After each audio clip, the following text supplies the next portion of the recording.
കോഴിക്കോട് വടകരയിൽ ഡിവൈഎഫ്ഐ നേതാവിനെ ബസ് ഇടിപ്പിച്ച് കൊലപ്പെടുത്താൻ ശ്രമം എന്ന് പരാതി. സർവീസ് റോഡിലൂടെ കടന്നുപോകാത്ത സ്വകാര്യ ബസിനെതിരെ പ്രതിഷേധിക്കുമ്പോഴായിരുന്നു സംഭവം. ഡിവൈഎഫ്ഐ ഒഞ്ചിയം ബ്ലോക്ക് കമ്മിറ്റി അംഗം മൃദുലിന് പരിക്കേറ്റു.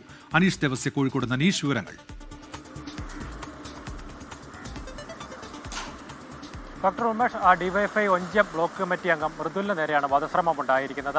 ഈ സ്വകാര്യ ബസ് ജീവനക്കാർ മനഃപൂർവ്വം ബസ് ഇടിച്ച് അപായപ്പെടുത്താൻ ശ്രമിച്ചു എന്നാണ് പരാതി.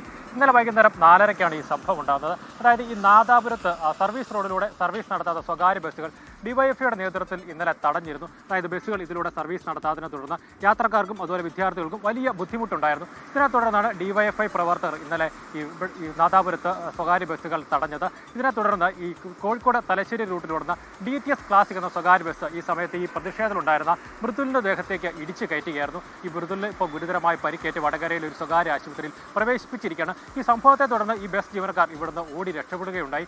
ഈ സംഭവത്തിൽ ഈ ബസ് ജീവനക്കാർക്കെതിരെ വധശ്രമത്തിന് കേസെടുക്കണമെന്നാണ് ഡിവൈഎഫ്ഐ പ്രവർത്തകർ ഇപ്പോൾ ആവശ്യപ്പെടുന്നത്. ഉന്മേഷ്.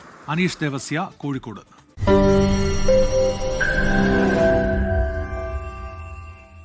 ലോകത്തെവിടെയായാലും ഏത് സമയത്തും 24 വാർത്തകളും ഓഗ്മെന്റഡ് റിയാലിറ്റി പാക്കേജുകളും എക്സ്പ്ലെയിനറുകളും വിശദമായി കാണാൻ ഞങ്ങളുടെ യൂട്യൂബ് ചാനൽ നിങ്ങൾക്ക് സബ്സ്ക്രൈബ് ചെയ്യാം.